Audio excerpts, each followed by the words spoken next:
emotional on that.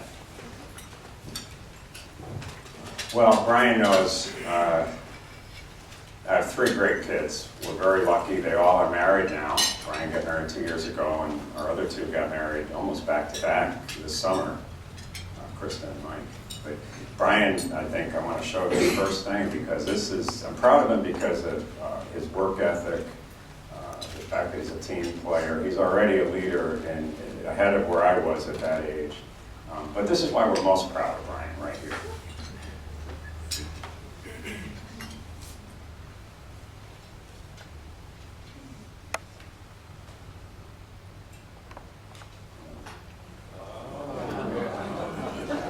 Our first granddaughter, Ella Grace, and I got that on my BlackBerry. You know, we rushed over to be there for this great event, and it was a Saturday night, I think. And then it turns out it didn't quite happen as quickly as we all know. It takes a while sometimes, and I think it was 20 hours later or whatever, and we finally got up to the room and saw our Ella Grace, and we're just so proud of you, Brian. And you know, Brian comes to a state like I did, where I grew up in New York City. And in New York City, everyone's a Notre Dame fan. And partly, I mean, it didn't matter what religion you were or anything else, and it's partly because there's no football team there. Just think about it. It's 8 million people and no football team. So I went there as a young person and thought everyone loved Notre Dame. Came to Michigan and realized not so much. You know, Brian's worked hard. He's got his master's degree, and I know he loves working with plebes. And I just have to say, Mr. Howenstein, you know, leadership is all about having some heroes and then trying to be like them. And I know you are to him, and you become that to me also. I mean, just knowing your story and having the privilege of sitting with you today, I can't thank you enough for the inspiration you give to all of us. So Brian asked me to speak about a couple of things. He thought if you kind of talked about background a little bit, it might be helpful. And I would say this, that I guess the first thing would be this New York City story, maybe, is I'm a kid who is definitely going in the wrong direction. And I had a teacher who put me in a special program. And I probably looked at that time, I just turned 60, so to give you kind of an era picture. I looked like people from West Side Story. And my dad, who was a very hard worker, worked for years at night on the GI Bill to get a degree. And overnight, I remember hearing them. I heard my mother crying. We were in this little tiny place in Brooklyn, New York, and I heard my mother crying, and I thought Nanny died, who lived upstairs, and it wasn't that. What it turned out to be was she was almost crying and giddy at the same time, because once he got his college degree, we got to move out to Long Island, first of all, which was a good thing. And secondly, he went from $2,500 a year to $10,000 a year overnight. So those of us who moved out, I mean, we kind of got this right away, that you go to college, you live out on Long Island. You don't go to college, you're suffering here in Brooklyn. But I had a really difficult transition time, because we looked like kids from West Side Story. And I go out to Long Island, and these guys are wearing Madras shorts. For those of you at Meijer, no Madras, and wingtip shoes. I mean, I thought, this is not going to work. And I think it's fair to say I was a discipline problem, to say the least. So when this teacher came up and said, we're going to be in a special program, I thought, they're going to put me in special education. But, you know, I didn't really care. And instead she said, no, what we have in mind for you is we're going to put you in the 89er program. And it's the 89er program. She said, 8th graders doing 9th grade work. And I thought, I'm not doing 7th grade work, but, you know, go for it. You think. But in honest to goodness, in the spirit of Brian's introduction, which I very much appreciate, it changed my life, because it told me that, particularly now, I wake up every day, I feel responsible for the 2 million kids in this state. And it told me at that point in time, when I took this job, speaking of the high school requirements, that we're not going to keep having the hypocrisy that is in most schools today, that all kids can learn. We all say it to each other, all kids can learn. But we really mean maybe not those kids. And sometimes those kids have racial implications, sometimes it has implications related to special needs, special ways to learn.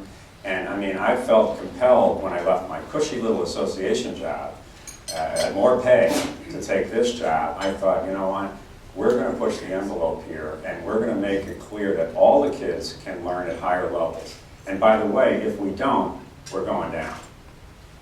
This state, to say the least, has its shares of troubles right now. But if we don't get much larger numbers of kids at higher levels of achievement, economic development's not going to happen. When we get some of these businesses that we get, it's partially because, I'm a little embarrassed to say this, I've been asked to be part of teams to get new businesses here, and they want the state soup to kind of give an overview. And they think that already all of our kids are proficient in Algebra 2. Now, we require that, and it's just kicking in this year for this year's seniors, but it hasn't happened yet. But I'm a believer because of what happened to me, that when they believed that I could do that, and I had great parents, as you know, but when someone else believed that I could do that, I believed I could do that. Half of it is that simple. And when we're talking about high school requirements, which at the very beginning, Governor Granholm and the legislature were all shaky about it, the board, people are going to criticize us. And then we started to get good editorials. Before you know it, within a matter of my first 6 months, we had it done. And not every kid. There are some kids that are so cognitively impaired that they're not going to be able to become proficient in Algebra 2. And there's a little bit of a way out called the personal curriculum. But what I'm not about to give in on, there's even a lot of pressure right now, is if we open the door too wide, trust me, we will go right back to the same old thing where those kids really can't do it. And then we're going to go down. It's just that simple. And so I'm just so proud to watch the last few years examples of, I gave an award yesterday at a school in Bay City, very low, high poverty area. This was an alternative school, and these kids are flourishing. And a lot of it is because they believe that we believe they can do it. So kind of my own growth, it's funny how these things all link together. My 89er program is still in the back of my head. The other thing in the back of my head is, even though my mother was French Protestant, my father was Irish Catholic, when you have the name, you perceive yourself to be kind of all Irish. And so when Kennedy got elected, probably for what may be happening for lots of African American kids right now, there's an issue that finally the barriers are at least psychologically taken off. Because that was a big deal to us.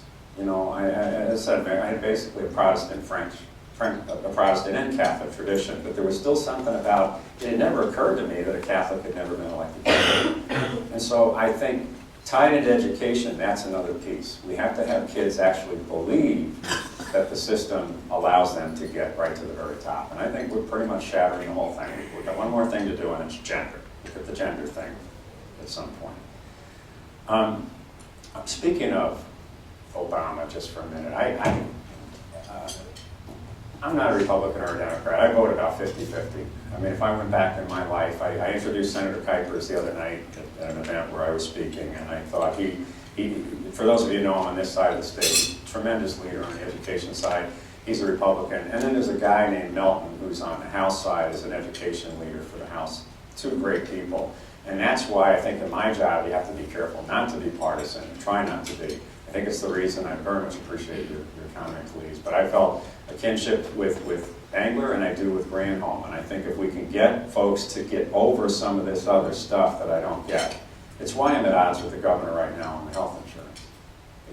The MEA owns the insurance company. I'm being a little blunt here. This is supposed to be lighter, but they own the insurance company. And we can save hundreds of millions of dollars right now if we have a pool for school employees in a pooled life insurance or health insurance pool that'll save a ton. But I digress. Let me just show you this or listen to this little clip. Michael Flanagan, Michigan State Superintendent of Instruction, led statewide efforts to intervene in struggling schools. The state developed new rigorous high school course requirement, rigorous elementary, middle school standards, research-based school improvements. The state has supported high-need schools with the establishment of principal academies, follow-up coaching and support, school monitoring teams, targeting funds to schools and subgroups that need it the most. It strikes me that part of the struggle that Mr. Flanagan was referring to with his daughter, my sister's a teacher, so she went through the same thing, is needing that mentor. There are some other elements as well. So my friend Barack and I